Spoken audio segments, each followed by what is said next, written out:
Voici l'espace que la Direction générale des écoles méthodistes, sur demande de la hiérarchie de l'Église, propose pour la construction du siège de la télévision méthodiste, situé en face du CHU de Cocody, précisément au sein de la maison protestante de l'étudiant, communément appelée MAPE. Ce site accessible et sécurisé a une superficie de plus de 600 mètres carrés. Avant de prendre une option, celle de la réalisation des travaux, la Direction générale de la communication qui pilote ce projet a donc initié une visite des lieux.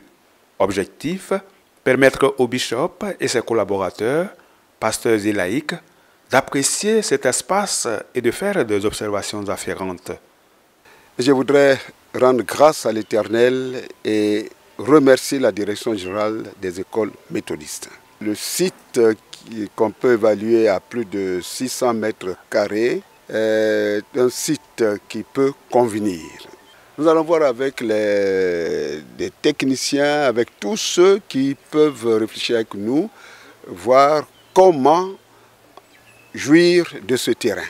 Parce qu'il faut l'apport de tous ceux qui savent quelque chose quand on parle de la télévision. Dans le temps qui est celui de Dieu, ce projet sera transcrit dans les actes.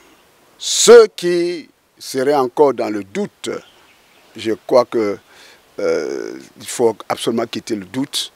Il faut absolument faire partie de pelotons de tête. Il faut absolument faire partie, n'est-ce pas, de ce groupe qui est en mouvement et qui veut voir se réaliser ce projet de la télévision méthodiste. Dieu est avec nous, n'oublions pas ce que Jésus-Christ a dit. Et voici, je suis avec vous tous les jours, jusqu'à la fin du monde. Avec Dieu, nous ferons des exploits, dit la parole de Dieu. Satisfaite de cette visite, la hiérarchie de l'Église est repartie plus déterminée à réaliser ce projet de télévision si cher aux méthodistes, afin d'ensemencer le monde de l'Évangile de Jésus-Christ, le Seigneur et le Sauveur du monde. Bon courage, amis, nous irons joyeux cueillir les épis. Dans la société d'aujourd'hui, les médias contribuent à l'émergence de valeurs pour que l'individu les accepte comme valables. Au nombre de ces médias, la télévision. Elle constitue de loin un facteur d'intégration sociale et culturelle, donc un outil puissant de communication pour gagner des âmes à Jésus. C'est fort de cette réalité que l'Église méthodiste unie Côte d'Ivoire, Église centenaire, dont la vocation est d'être au cœur du développement holistique de l'homme, a décidé de la création de sa télévision. Pour le méthodiste que nous sommes, et pour nos enfants, pour nos arrière-petits-enfants, il était grand temps. Et je salue ceux qui ont eu cette initiative et qui se sont engagés. Nous les suivons, nous les encourageons et nous voulons demander à toute l'Église de s'approprier cet instrument et d'investir dans cet instrument pour véhiculer la parole de Dieu. Aujourd'hui, quand vous prenez des enfants, lorsqu'ils regardent quelque chose, ils vous miment cette chose-là en moins de 2 secondes. Lorsqu'ils entendent, ils sont capables de reproduire. Les grandes personnes, c'est pareil. Si la télévision atteint des contrées partout en Côte d'Ivoire et que nous arrivons à atteindre les contrées comme par exemple à Bouté-Moneke, eh bien, la télévision puis la radio y sont. Et ça aura un impact important. Je pense que c'est le moment idéal. Dieu l'a choisi, que nous puissions entrer dans le train de la télévision, que nous puissions propager la parole, non seulement en Côte d'Ivoire, mais à travers le monde, pour que le Seigneur soit glorifié et que des âmes soient sauvées. Quand on a eu information que l'Église doit avoir une télévision, ça a été une joie pour nous et nous sommes en train de nous mobiliser pour que cela soit une réalité. Levons-nous parce que c'est une affaire qui nous concerne. Levons-nous parce que à travers la télévision, Dieu veut encore amener des personnes à lui. Levons-nous pour que cette télévision soit à la gloire de notre Dieu. Je vais rendre grâce à Dieu pour cette merveille.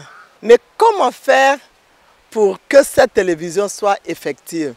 Je pense que nous sommes en plein dans cette semaine pour la mobilisation des fonds.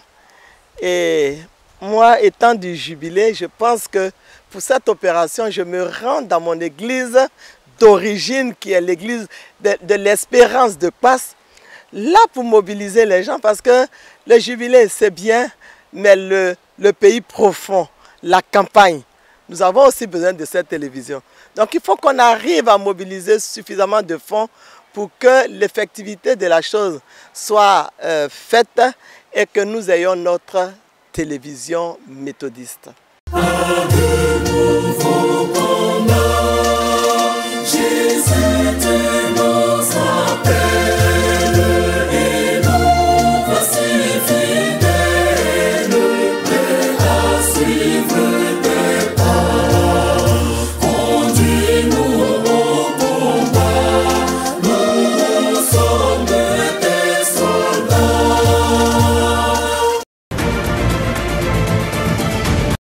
Qualifié de terre sainte pour avoir vu naître sur son sol Abraham, le père des trois religions monothéistes que sont le judaïsme, le christianisme et l'islam, Israël est fascinant de par son histoire et ne laisse personne indifférent. Un lieu saint qui attire chaque année plus de 3 millions de fidèles du monde entier. C'est pour sacrifier à cette tradition qu'une centaine de chrétiens ivoiriens a effectué du 2 au 12 juin 2019 le déplacement en Israël.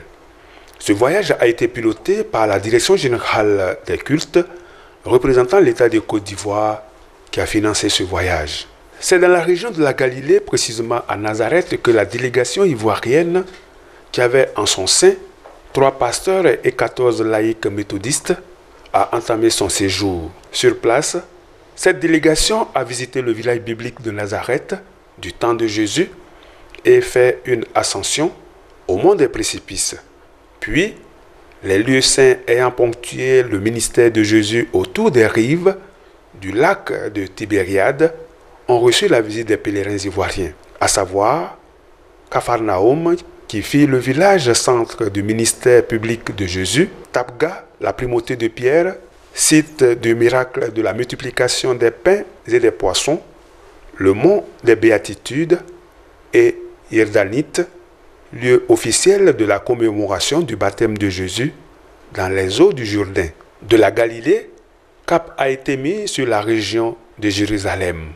Ici, les Ivoiriens ont débuté leur visite au mont des Oliviers, d'où l'on a un magnifique panorama de la ville sainte. De ce lieu, ils ont rejoint les jardins du Gethsémani pour un moment de recueillement avant de rallier le mur des Lamentations dans la vieille Jérusalem. La visite du Saint-Sépulcre dans un jardin bien aménagé sur la colline du Golgotha pour célébrer la résurrection du Seigneur a été un des moments forts de ce pèlerinage. C'est dans ce jardin que les chrétiens ivoiriens ont célébré la Sainte Seine sous la houlette du pasteur Germain Kofi de l'Église méthodiste unie Côte d'Ivoire. Après un détour à Jéricho pour voir le sycomore de Zachée, les Ivoiriens se sont donné un moment de plaisir pour une baignade dans la mer morte.